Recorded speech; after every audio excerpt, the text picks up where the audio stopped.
할렐루야. 전능하신 하나님께서 우리를 보호하시고 또 우리를 지켜주신다는 것이 큰 축복인 줄 믿습니다. 그 어거스틴이 한 말을 저는 늘 기억합니다. 하나님이 없다면 나는 내 자신을 멸망으로 인도하는 안내자일 뿐이다. 하나님이 안 계시다면 우리의 인생이 어떻게 됐을까? 여러분들이 하나님을 만나지 않았다면 여러분들의 인생은 어떠했을까? 멸망으로 내 자신을 인도할 뿐입니다. 여러분들이 아무리 지금까지 노력하고 애쓰고 나름대로 잘 살아보겠다고 했지만은 하나님이 도와주지 않았다면, 하나님이 인도하지 않았다면 여러분들이 오늘날 이 자리에 없었을 거예요. 믿습니까? 그러니까 제가 지금 금요 기도회를 통해서 계속해서 강조하는 게 있어요. 우리가 지금 굉장히 어려운 시기를 보내고 있는데 이렇게 어렵고 힘들고 또 고통스러울 때 여러 가지 생각하면 막 복잡해요. 그러니까 우리가 이럴 때일수록 딱 한 가지만 생각하자는 거예요. 그 한 가지가 뭐라고요? 하나님께서 기뻐하시는 일만 생각하자는 거예요. 하나님께서 기뻐하시는 일만 하자는 거예요. 특별히 지난 금요일에 하나님께서 기뻐하시는 일이 뭐라고요? 그건 첫 번째고 지난주 금요일에 했던 거, 어려움이 닥쳤을 때, 인생의 한밤중이 왔을 때 그때 하나님을 찬양하는 거. 아멘. 이게 여러분 굉장히 어렵거든요. 세상 사람들은 인생의 어려움이 닥치고요, 또 인생의 밤이 오면요 술집을 찾아가요. 또 향락을 찾아가요.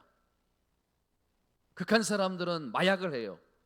그러나 우리는 어떻습니까? 인생의 한밤중을 만났을 때, 어려움이 왔을 때 하나님을 찬양하면 하나님께서 그 찬양을 기뻐 받으시고 그 찬양을 통해서 하나님께서 놀라운 역사를 이루신 줄 믿습니다.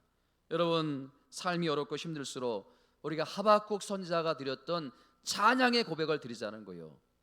하박국 3장 17절 말씀에 보면요 어떤 말씀이 있습니까? 함께 읽어봅니다. 시작. 비록 무화과 나무가 무성하지 못하며 포도나무에 열매가 없으며 감람나무에 소출이 없으며 밭에 먹을 것이 없으며 우리의 양이 없으며 외양간에 소가 없을지라도 18절 말씀 뭐라고요? 나는 여호와로 말미암아 즐거하며 나의 구원의 하나님으로 말미암아 기뻐하리로다. 여러분, 제가 이 말씀은요 제가 어렵고 힘들 때마다 늘 묵상하고 붙들고 기도하고 찬양했던 그런 놀라운 하나님의 말씀입니다. 여러분 보세요. 아무것도 없어요.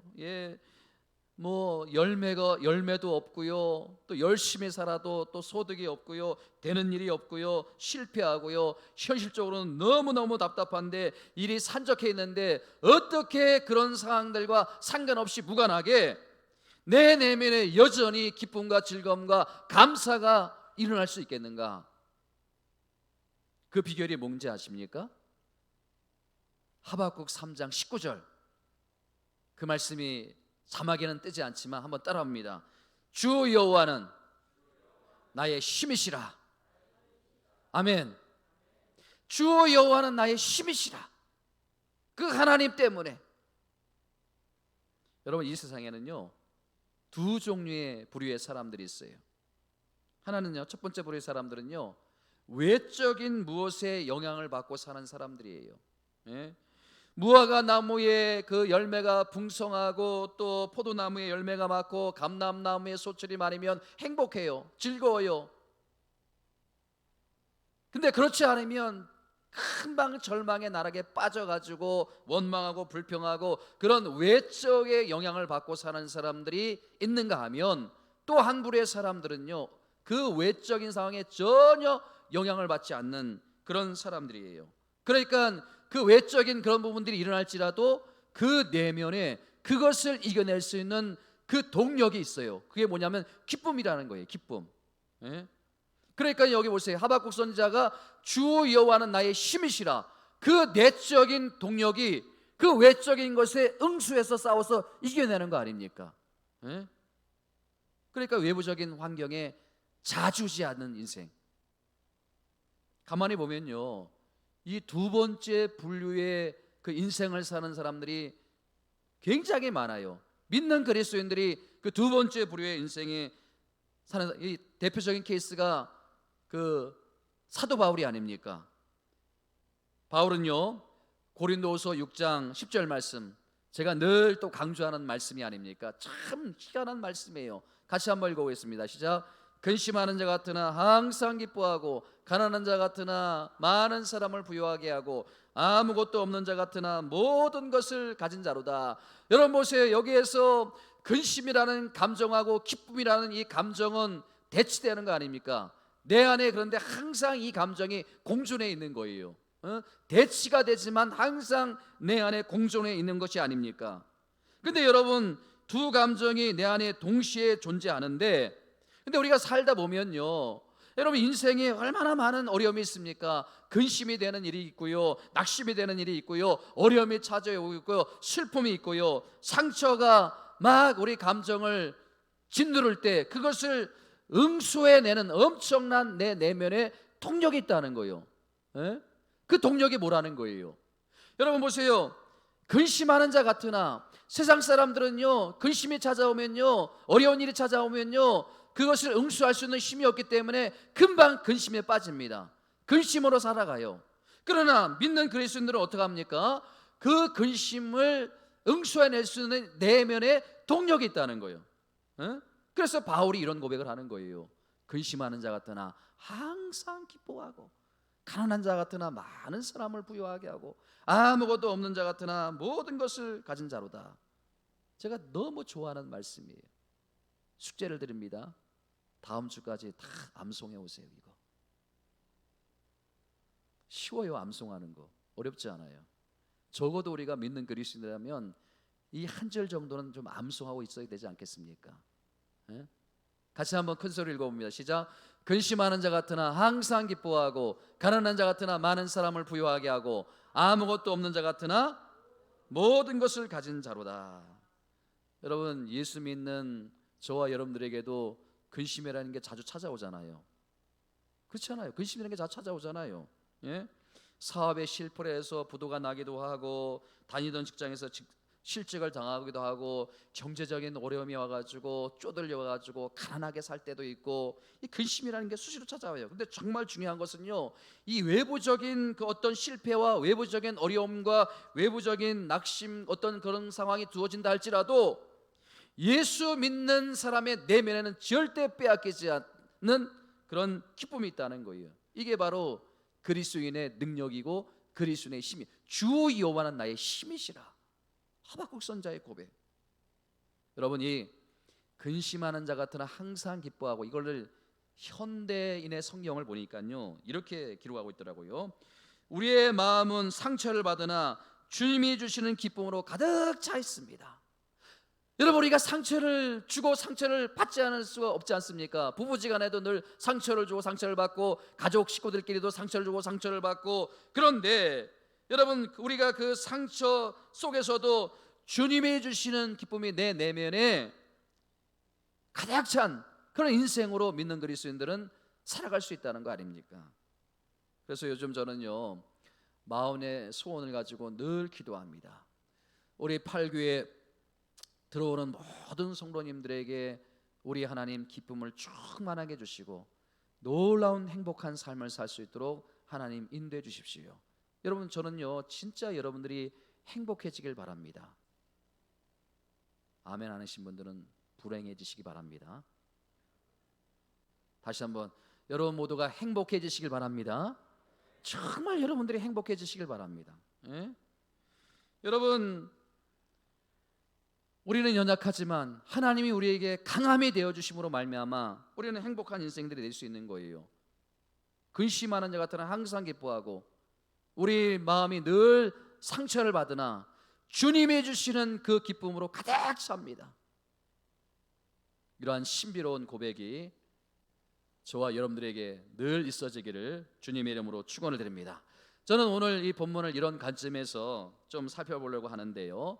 여러분, 오늘 이 본문의 말씀은요, 혼인잔치의 비유인데, 이 비유는요, 복음을 무시하고 받아들이지 않는 이스라엘 백성들의 어떤 죄에 대한 부분을 다루고 있는 거예요. 그러니까 여러분 보세요. 오늘 본문의 말씀이 어떻게 시작이 되는지 한번 보세요. 본문 1절 말씀에 보면 예수께서 다시 비유로 대답하시되, 다시 비유를 들었다는 거예요. 그러니까 무슨 말이에요? 지금 21장 지난주에 제가 무슨 말씀을 드렸습니까? 포도밭 농부의 비유를 여러분들에게 말씀을 드렸어요. 그 비유에 이어서 다시 혼인잔치의 비유를 들어서 너에게 재차 말씀한다는 거 아닙니까? 그러니까 여러분, 이것은 그 하나예요. 어떻게 보면요. 네? 그러니까 여러분, 지금 계속해서 예수님께서 네 권위가 어디로부터 왔느냐, 누가 너에게 그런 권세를 줬느냐, 그거에 대한 예수님께서 계속적으로 말씀을 이어가는 거예요. 그리고 대제사장과 깨닫지 못하는 백성들의 장로들을 위해서 계속적인 깨우침, 또 복음을 무시하고 예수 그리스도를 영접하지 않고 무시하는, 배척하는 그들을 향한 계속적인 설명을 지금 하고 있는 거예요. 깨달으라는 거예요. 돌이키라는 거예요. 귀 있는 자들은 들으라는 거예요. 자, 여러분, 2절 말씀이 제 눈에 들어오는데요. 자, 2절 말씀을 우리 함께 읽어보도록 하겠습니다. 시작. 천국은 마치 자기 아들을 위하여 혼인잔치를 베푼 어떤 임금과 같으니. 자, 여러분, 천국이 어떤 곳이냐, 또 여러분, 이 천국 복음이 어떤 것이냐, 마치 임금이 자기 아들의 혼인잔치를 배설하고 사람들을 초청하는 것 같다는 거예요. 사람들을 초청하는 거. 여러분, 자, 혼인잔치 하면, 결혼식 하면 뭐가 제일 먼저 떠오르는가요? 물론 신랑과 신부가 떠오르지만 뭐가 제일 먼저 떠오릅니까? 기쁘다는 거 아니에요? 즐겁다는 거예요. 행복하다는 거 아닙니까? 기쁨 아닙니까? 여러분, 신앙생활도 마찬가지가 아닙니까? 여러분, 복음이 뭐예요? 복음이 기쁜 소식이에요. 네? 기쁜 소식, 예수 그리스도 복음이 기쁜 소식 아닙니까? 신앙생활이 기쁨인 거예요. 그러니까 여러분, 우리가 인생을 살다 보면 내 마음대로 되지 않고 내 뜻대로 되지 않고 살맛 나지 않고 우울하게 짝이 없고 슬픈 소식이 들려오고, 그럴 때 여러분이 교회에서 예수님께서 여러분들을 초청하시는 거예요. 하나님께서 여러분들을 초청하시는 거예요. 어디의 자리로? 기쁨과 즐거움의 이 자리로 초청하는 거 아닙니까? 혼인잔치를 배설하고 이 자리로 여러분들을 초청하는 거 아닙니까? 신랑 대신 예수님은 벌써 와 있는데 신부는 오지 않고 있는 거예요.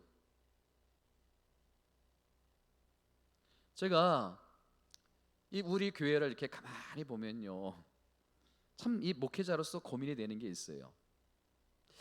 여러분의 표정이 어두운 것은 아닌데 그렇다고 썩 또 밝은 표정도 아닌 것 같아요. 가만히 보면요, 이상 야릇꾸리한 표정을 지을 때가 참 많이 있는 것 같아요. 이게 기쁜 것도 아니고 또 무슨 뭐 슬픈 것도 아니고, 이게 굉장히 이상한 표정을 짓는. 그래서 제가 참 이 고민이 돼요. 이 목사가 표정이 그래서 또 우리 성도님들의 표정도 그런 거 아닌가? 근데 어떤 분이요, 이렇게 말씀을 하시더라고요. 목사님, 성도님들의 표정이 어두운 것은요, 목사님의 말씀을 너무 진지하게 받으니까 그런 거예요. 맞습니까? 참 일리가 있는 것 같아요. 네? 여러분, 우리가 겉으로 표정이 뭐 밝고 무슨 뭐 큰 소리로 아멘하고 뭐 그렇게 하는 것도 중요하지만요, 중요한 것은 우리 내면이에요. 내면, 우리의 믿음이에요. 예? 어떤 외부적인 환경에도 흔들리지 않는, 무화과 나무에 열매가 없고 포도나무에 소출이 없고 외양간에 소가 없고 아무것도 없을지라도 우리 내면이 뭐예요? 하나님의 은혜로 늘 충만한 그런 은혜가 저와 여러분들에게 있기를 주님의 이름으로 축원드립니다. 이게 바로 건강한 교회의 모습이라는 거예요. 여러분, 오늘 그렇다면 우리가 좀 더 인생을 밝고 인생을 좀 즐겁고 인생을 행복하게 살기 위해서는 자, 두 가지 제가 말씀드립니다. 첫째 뭐냐 하면 왕의 초대에 자발적으로 순종하는 거예요. 따라봅니다. 자발적인 순종. 마지못해 그냥 하는 것이 아니라 자발적인 순종이에요. 예? 예배가 중요합니다. 예배 드리셔야 됩니다. 지금은 기도할 때입니다. 기도하셔야 됩니다. 여러분, 지금 그 문제가 있지 않습니까? 응답받고 싶은 게 있지 않습니까? 기도하셔야 됩니다. 마지못해 그냥 이게 아니에요. 자발적으로 금요 기도회에 나와서 기도해야 됩니다. 마지못해 끌려 나오는 게 아니고 자발적으로. 응? 여러분, 억지로 끌려 나오고 목사가 하라 그래서 하면 무슨 즐거움이 있고 기쁨이 있겠습니까? 예? 저는요, 이 본문의 말씀을 묵상하다가 참 중요한 한 가지 사실을 깨닫게 되는데요, 모든 행복의 출발과 시작은 하나님의 초청에 자발적으로 순종하는 것에서부터 시작이 된다는 거예요. 예? 여러분, 참 불행하게도요, 본문 3절 말씀을 한번 보세요. 3절 말씀 함께 읽어봅니다. 시작. 그 종들을 보내어 그 청한 사람들을 호린잔치에 오라 하였더니 뭐라고요? 오기를 싫어하거늘. 오기를 싫어하거늘. 이게 여러분 불행의 시작이에요. 이게 인생의 불행의 시작이고요, 이게 여러분 가정의 환난과 어려움의 시작이라는 거예요. 오기를 싫어하며. 여러분, 이 비유를 한번 잘 보세요. 누가 왕의 잔치를 지금 만든 겁니까? 누가 왕의 잔치를 준비했어요? 누가 준비했습니까? 하나님이 준비했어요. 누가 초청장을 보냈습니까? 하나님이 여러분 초청장을 보낸 거예요. 이 목사가 여러분들에게 전화로 신방을 하면서 예배 드리셔야 됩니다, 기도하셔야 됩니다, 그렇게 목사가 하는 것 같지만 하나님이 저를 시켜서 하는 거예요. 그러니까 하나님이 여러분들에게 초청을 하는 거 아닙니까? 근데 여러분, 하나님이 그렇게 초청하는데 간이 보스예요. 가기 싫어요. 일이 많아요. 좀 더 기다리세요. 간이 분 거 아닙니까? 감히 하나님이 지금 초청하는데. 예? 여러분, 하나님의 초청에는요, 어떠한 이유도 어떠한 변명도 없어요. 여러분 보세요. 주일을 지키라고 했어요. 지키라. 이 지키라는 것은요, 그렇게 반드시 해야 된다는 거예요. 주일 예배만큼 반드시 그렇게 해야 된다는 거예요. 자, 여러분, 본문 5절 말씀에 보면요, 이 왕이 초청에 거절하는 것도요, 나름대로 이유가 있어요. 여러분, 5절 말씀 함께 읽어봅니다. 시작. 그들이 돌아보지 않고 한 사람은 자기 밭으로 한 사람은 자기 사업으로 가고. 그러니까 일이 있는 거예요. 일이 없는 건 아니에요. 노는 건 아니에요. 자, 여러분, 더 구체적으로 누가복음 14장 18절에 보면요, 더 분명하게 이 사실을 설명하고 있어요. 왜 거절하는지, 거절한 이유를 한번 봅시다. 우리 18절 말씀 함께 읽어봅니다. 시작. 다 일치함에 사양하여 한 사람은 이르되 나는 밭을 샀음에 아무래도 나가 보아야 하겠으니 청하건대 나를 양해하도록 하라 하고. 자, 19절 그 다음 말씀 시작. 또 한 사람은 이르되 나는 소 5개를 샀음에 시험하러 가냐 청하건대 나를 양해하도록 하라 하고. 또 한 사람은 나는 장가를 들었으니 그러므로 가지 못하겠노라 하니. 여러분, 우리가 볼 때는요, 어느 정도 다 합당한 이유예요. 인간이 볼 때는요, 다 합당한 이유예요. 근데 여러분, 초청한 왕의 입장에서 보면요, 이게 다 핑계예요. 다 이게 변명에 불과하다는 거예요. 예? 여러분, 이들이 지금 왜 왕의 초청에 응하지 않는 거예요? 거절하는 거예요? 또 하나는 이유는요, 뭐냐면요, 자기 일에 몰두하는 거예요. 자기 일에 몰두하는 거예요. 예? 할 일이 너무 많다는 거예요. 그리고 일 때문에 바쁘다는 거예요. 무슨 핑계가 많다는 거 아닙니까? 여러분, 왜 이렇게 왕의 초청에 거절하는 거예요? 이유는요, 딱 한 가지예요. 왕이 배설한 잔치가 얼마나 대단하고 얼마나 황홀한지를 모르는 거예요. 지난 교회에서도 가만히 보면요, 예식장에 따라서 사람들이 가고 안 하고 이렇게 결정하더라고요. 야, 그 어느 예식장에 갔더니 거기는 음식이 너무 좋아. 그렇기 때문에 갈 거야. 근데 어느 예식장에는요, 그 예식장에 갔더니 너무 뷔페가 시원찮아. 거기는 그냥 축의금만 보내고 가지 마. 아는 거 아니에요. 왕이 여러분 배설한 그 잔치가 어떤 것인지 모르니까, 얼마나 놀라운 것인지 모르니까 그렇게 하는 거 아닙니까? 여러분 그 스티븐 코비의 성공하는 사람의 7가지 습관에 보면요, 성공하는 사람들은 급한 일을 먼저 하는 것이 아니라 중요한 일을 먼저 한다는 거예요. 성공하는 사람들 특징에 보면요, 우리는 급한 일 때문에 쫓겨 사는 거 아닙니까? 중요한 일이 뭡니까? 여러분 믿는 그리스도인들에게 가장 중요한 것이 뭐예요? 예배하는 거 아닙니까? 하나님께 예배하는 거. 그 예배를 통해서 우리가 은혜를 받고, 예배를 통해서 하나님의 인도함을 받는 거, 그 예배보다 더 소중하고 중요한 것은 저는 없다고 생각합니다. 제가 목사라서 그런 게 아니고요, 성경 말씀에 그렇게 나와 있어요. 예배보다 더 중요한 것은 없다. 여러분 물론 어쩔 수 없는 사정이 있고요, 또 피치 못할 사정이 있는 분들이 있어요. 그분들의 사정은요, 하나님이 더 잘 아십니다. 하나님이 더 잘 아세요. 근데 여러분 거절하는 이유를 한번 보세요. 이 거절하는 이유가 정당합니까, 여러분? 아니, 밭을 샀어요. 그 밭을 산 거하고 왕이 초청하는 거하고 주일 예배하고 무슨 상관이 있어요? 아니, 소 5교래가 샀어요. 그걸 시험하는 거하고 도대체 이게 무슨 상관이 있습니까? 왕이 초청을 거절하는 거하고 주일 예배, 장가 갔어요. 결혼했어요. 이게 여러분 왕이 초청한 거하고 무슨 거절하는 거하고 이게 주일 예배하고 무슨 상관이 있어요? 합당한 이유 같지만 결국은 변명에 불과하다는 거예요. 변명에. 가만히 보면요, 이 하나님의 초청에 응하지 않는 결정적인 이유는 딱 한 가지예요. 그게 뭐예요? 이 예배가 얼마나 중요하고, 이 예배가 얼마나 소중하고, 이 예배가 얼마나 은혜로운 자리인지, 얼마나 큰 축복의 자리인지 깨닫지 못하기 때문에 왕의 초청에 응하지 않는 거예요. 딴 이유가 없는 거예요. 여러분 이 목사의 입장에서는 너무 안타깝고 속상한 거예요. 여러분 이 목사를 위해서, 이 교회를 위해서 여러분들을 이 예배의 자리로 초청하는 겁니까? 아니에요. 여러분의 자신을 위해서예요. 아멘. 여러분들을 위해서예요. 분명히 말씀드립니다. 저를 위해서도 아니고요, 교회를 위해서도 아니고요, 여러분들을 위해서예요. 여러분들을 위한 거. 근데 여러분 한간 막 핑계를 다 대고, 어떨 때는요 한 대 얻어맞고 막 올 때도 있고요. 요즘 이 코로나 핑계가 얼마나 좋아요. 세상에 이런 마귀가, 사단이가 이런 좋은 핑계를 줘가지고 그냥. 저는요 본문의 말씀을 읽다가 또 한 가지 아주 재미있는 것을 발견하게 됐는데요, 그게 뭐냐면 이렇게 혼인잔치가 배설됐는데 혼인잔치에 참석한 사람들이 두 종류라는 거예요.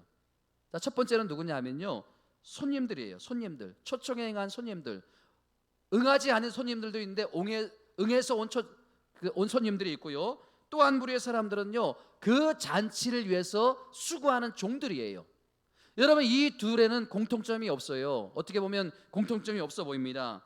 여러분 초청되어 온 손님들은요 어떤 사람들이냐면 아무런 의무가 없어요. 아무런 부담이 없어요. 책임도 없어요. 그냥 주인이 배설한 그 잔치에 참여해가지고 먹고 마시고 즐거워하고 누리기만 하면 됩니다. 근데 이 종들은 다른 거예요. 종들은 어떤 게 달라요? 종들은요 그 주인의 말씀에 순종해야 될 의무가 있는 거 아닙니까? 본문 6절에 보니까요, 때로는 붙잡혀서 모욕을 당하고 죽임을 당하기도 해요. 고난을 당하기도 해요. 이게 여러분 지금 손님하고 종하고 완전히 다른 부분이에요. 근데 여러분 완전히 다른 이 두 부류지만 딱 한 가지 공통점이 있어요. 그게 뭐냐면요, 자발적인 순종이라는 거예요. 자발적인 순종. 초청에 응한 사람들도요, 거기에 참석한 사람들도 자발적으로 온 사람들이에요. 거절한 사람들은 안 온 거 아닙니까? 그리고요 종들도 마찬가지고 주인의 말에 자발적으로 순종하는 거 아닙니까? 근데 여러분 보세요. 근데 누리는 은혜는 다른 거예요. 누리는 은혜는 달라요.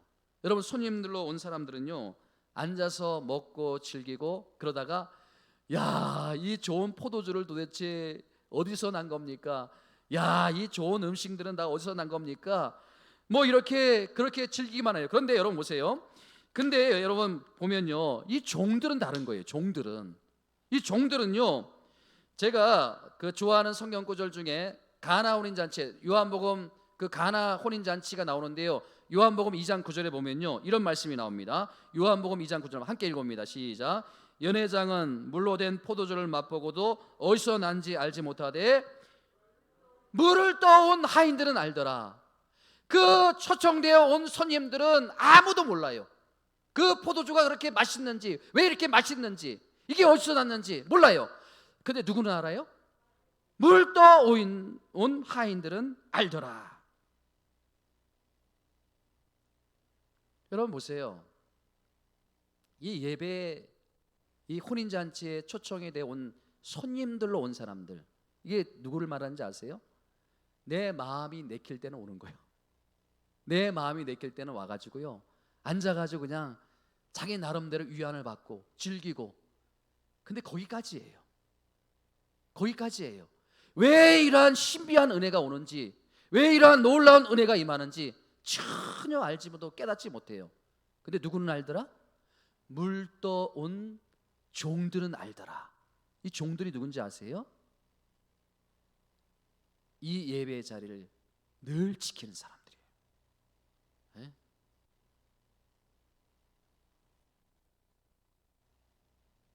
예배의 자리를 늘 사모하고, 이 예배를 통해서 내가 뭔가 은혜를 받고 공급받고자 하는 간절한 마음을 가진 사람들, 물 떠온 하인들은 알더라. 이 예배를 늘 지키는 사람들, 이런 놀라운 은혜를 깨닫는 거 아닙니까, 여러분? 네?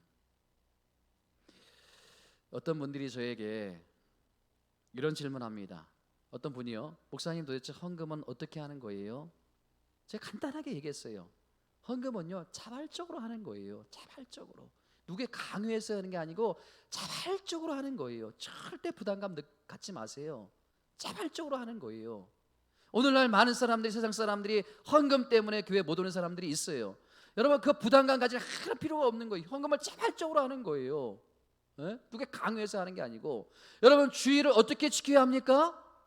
어떤 사람이 저에게 뭐예요? 주의를 어떻게 지켜야 됩니까? 그것도 자발적으로 하는 거예요. 누가 강요해서 하는 게 아니에요. 자발적으로 하는 거예요. 여러분, 뭐 주일날 하루 빠졌다 그래서, 예배에 안 드렸다 그래서 천국과 지옥의 문제가 결정되는 게 아니고, 헌금 드렸다 안 드렸다, 이게 천국의 문제, 지옥의 문제를 결정짓는 게 아니에요. 자발적인 거예요. 그러나 물 떠온 하인은 알더라. 물 떠온 하인은 알더라. 그 비밀을 알더라. 그거를 알면요, 억울해서 이렇게 하지 못하는 거예요. 억울해서. 네? 무슨 뜻인지 알겠습니까? 하나님 앞에 내가 자발적으로 순종의 강도가 강하면 강할수록, 내가 힘들지만은 11조를 구별해서 하나님께 드리면 드릴수록, 내가 일주일에 하루는 구별하며 드리면 드릴수록 물 떠오이는 하인은 알더라. 그 놀라운 비밀을 알게 되는 거예요. 네? 왜 그렇게 해야 되는지, 그렇게 했을 때 어떤 하나님의 은혜가 임하는지, 어떤 하나님의 축복이 임하는지 물 떠온 하인들은 알더라. 저는 우리 8교회 모든 성도님들이 이 예배를 통해서 이런 하나님의 놀라운 은혜와 축복을, 물 떠온 하인들은 그 비밀을 알더라, 이 놀라운 깨달음이 저와 여러분들에게 있기를 주님의 이름으로 축원을 드립니다. 여러분, 절대 부담 갖지 마세요. 그러나 물 떠온 하인들은 알더라. 그 경치까지 여러분들이 저는 올라가기를 늘 기도하는 거예요. 자, 두 번째, 우리가 행복해지기 위해서는요, 한번 따라합니다. 일 중심이 아니라 하나님 중심적인, 교회 중심적인 신앙생활을 하자.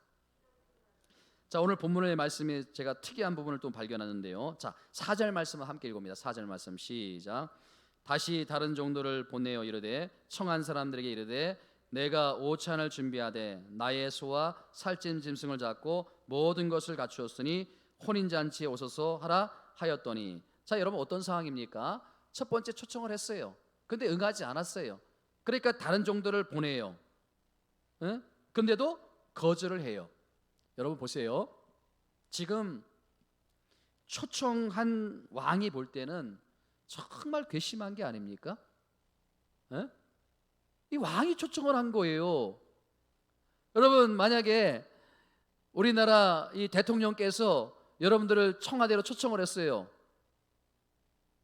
뭐 그럴 리는 없겠지만 그래서 초청을 했어요. 그러면 가요, 안 가요? 가지요. 얼마나 영광스러운 자리예요. 세상에 왕이 이렇게 잔치를 배설하고 초청을 했는데, 청와대에서 큰 연회를 베풀어 가지고 초청을 했는데, 이게 뭐라고 왕의 초청을 거절해? 네가 뭐라고? 청와대에서 난리가 날 거 아닙니까? 비서실에서 네가 뭔데 대통령이 초청하는데 응하지 않아? 그 다음에 왕이 뭐라고 했겠습니까? 에? 네가 초청을 거절했어? 너 이제 죽을 줄 알아. 너 이제 끝났어. 여러분, 이게 세상의 권력을 잡은 왕의 모습이에요. 저도 마찬가지가 아닙니까? 아니, 또 오늘 예배에 빠졌어? 두고 봐. 이게 사람의 마음인데, 여러분, 근데 제가 이 본문을 읽다가 4절에 보면요, 그 왕이 너무 비굴한 거예요. 왕이 너무 비굴하게 초라하게 이렇게, 보세요 여러분, 사정을 하지 않습니까? 종들을 보내서 사정을 하는 이 왕의 모습이요. 예? 내가 잘 몰라서 그래. 내가 이 교회를 위해서 얼마나 놀라운 잔치를 준비했는데, 내가 이 낙원제 8교회 김 목사를 통해서 얼마나 맛있는 음식을 준비했는데 네가 몰라서 그래. 네가 좀 알고서 이 자리에 나왔으면 좋겠어. 얼마나 이렇게 비굴하게 초라하게 사정을 하는 이 왕의 모습. 이 왕이 누굽니까? 왕이 누구예요? 우리가 믿는 하나님 아버지.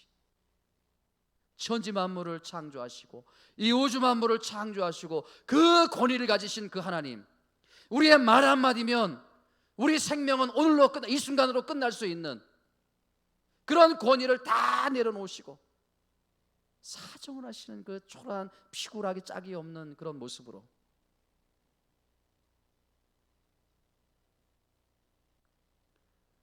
네가 잘 몰라서 그러는데 내가 너를 위해서 만찬을 준비했어. 네가 좋아하는 스테이크도 준비했어. 네가 그렇게 먹고 싶어하는 딸기도 준비를 했어. 뷔페를 준비했어. 저는 이 말씀을 묵상하면서 참 마음이 참 힘들더라고요. 예? 하나님이 늘 우리에게 이렇게 초청을 하시는데, 여러분 보세요. 하나님이 강압적으로 지금 하세요? 하나님이 유압적으로 하세요? 아니에요. 자발적인 순종을 원하시는 거예요. 자발적인 순종. 자발적인 순종을 할 때 그 자발적인 순종을 통해서 하나님의 은혜가 임한다는 거예요. 하나님의 놀라운 축복의 역사가 일어난다는 거 아닙니까? 여러분, 이 하나님은요, 이게 업무적인 관계라면요 유압적이고 강압적으로 할 수 있어요. 그런데 하나님은요 교제 중심을 원하시죠. 교제 중심. 여러분, 우리가 계시록 3장 20절 말씀을 함께 읽어봅니다. 계시록 3장 20절 말씀 시작. 볼지어다 내가 문 밖에 서서 두드리노니 누구든지 내 음성을 듣고 문을 열면 내가 그에게로 들어가. 그 다음 중요합니다. 시작. 그로 더불어 먹고 그는 나로 더불어 먹으리라. 나는 내 예배를 받고 너는 나에게 예배를 드리는 그런 어떤 주종 관계가 아니고 위압적인 관계가 아니고, 이 예배를 통해서, 이 잔치를 통해서 나는 너를 더 알기를 원하고 너는 나를 더 알기를 원한다. 이 교제 중심의 은혜를, 예배를 원하시는 하나님. 그러니까 여러분, 우리가 이 예배를 통해서요, 예배를 통해서 그 손 내미시는 그 주님, 그 주님의 손을 잡고 함께 즐기고 함께 행복한 인생이 되는 거, 이게 우리 하나님이 원하시는 그런 이 혼인잔치의 비유라는 거 아닙니까? 예? 여러분, 우리 지금 교회가 모델로 삼는 교회가 초대교회 모습 아닙니까? 그래서 초대교회로 돌아가자, 뭐 초대교회로 우리가 회복하자, 뭐 그런, 우리가 이게 함께 울고 함께 웃고 함께 행복해지는 것도 이게 초대교회 모델이에요. 근데 여러분 보세요, 사도행전 2장 42절 말씀 함께 같이 읽어봅니다. 시작. 그들이 사도의 가르침을 받아 서로 교제하고 떡을 떼며 오로지 기도하기를 힘쓰리라. 여러분 여기에 보면 네 가지 초대교회 모습이 나타납니다. 뭐예요? 사도들의 가르침이 있었어요. 또 서로 교제하는 모습이 있었어요. 떡을 떼는 거. 이 떡을 떼는 거 성찬 애찬의 모습을 말하는 거 아닙니까? 그리고 오로지 기도에 힘쓰니라. 이 네 가지의 모습이 있었는데 여러분 제가 놀라운 것을 발견했는데 여러분 그 말씀 뒤를 쭉 읽어보면요 이 초대교회의 모습이 계속해서 언급되고 있는데요 굉장히 영적이고 굉장히 신령하고 그런 것을 강조하는 게 아니라 보십시오. 여러분 어떤 가르침이 있는지. 자, 그 사도행전 2장 44절 말씀 함께 봅니다. 44절 말씀 44절 시작. 그들이 사도의 가르침을 받아 서로 교제하고 떡을 떼며 46절 말씀 시작. 날마다 마음을 같이하여 성전에 모이기를 힘쓰고 집에서 떡을 떼며 기쁨과 순전한 마음으로 음식을 같이 하고. 그럼 보세요. 이 사도교회의 그 핵심은요 먹고 마시고 교제하는 거예요. 교제하는 거예요. 그러니까 여러분 교회는요 어떤 일을 많이 하는 것도 중요해요. 구제도 많이 해야 돼요. 선교도 많이 해야 돼요. 그러나 가장 중요한 것은 뭐예요? 이 교회 안에서 성도들끼리 교제라는 거예요. 교제. 서로 나누고 서로 베풀고 서로 섬기고 서로를 위해서 기도하고 함께 울고 함께 나누고 마음을 같이 나누는 교회. 그걸 주님께서 원하시는 거 아닙니까? 여러분 하나님은요 우리가 주님 안에서 만나가지고 서로 교제하고 서로 알기를 원하시는 거예요. 서로 사랑하기를 원하시는 거예요. 그래서 서로의 마음을 진심으로 나누고, 그렇죠? 또 때로는 같이 함께 울어주고, 또 같이 함께 기뻐해주고, 함께 울고 함께 웃고, 또 서로 이제 둘이 하나가 되고. 저는요 이 영적인 가족 공동체를 만드는 게 저의 비전이고 꿈이에요. 영적인 가족 공동체. 그게 꿈이에요. 저의 꿈. 이제 말씀을 마무리하는데요. 다시 한번 따라합니다. 모든 행복의 출발은 자발적인 순종이다. 제가 이렇게 하라 저렇게 하라 해서 하는 게 아니고요.